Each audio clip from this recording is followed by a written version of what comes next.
La parter am o concentrație mai mare de radon versus etaj, corect?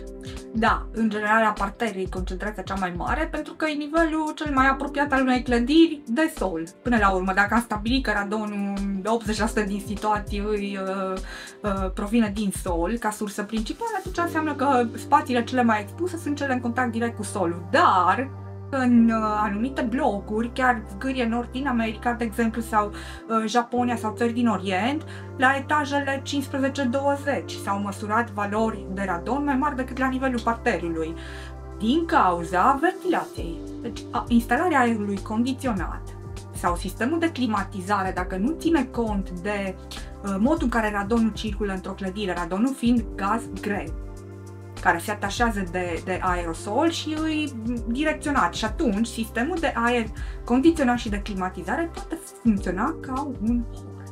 Și apare efectul de horn, deci ca un coș.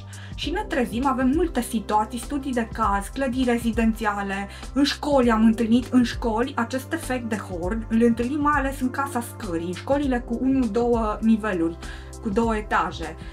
Și avem situații la fel, case rezidențiale cu șemineu, în care prin șemineu radonul se transmite de la nivelul parterului din sol, este extras și îi direcționat în dormitoare, la etajul superior al construcției. Deci sunt multiple situații, pe toate le-am întâlnit în studiile de caz și de asta mereu susținem că radonul trebuie măsurat, că nu poți să compari nivelul de radon din 2 clădiri, chiar dacă sunt în aceeași zonă, chiar dacă sunt una lângă cealaltă, dar datorită comportamentului de utilizare al clădirii, datorită mișcării curenților în mod natural în interiorul clădirii și acestor elemente constructive, concentrația de radon e foarte afectată.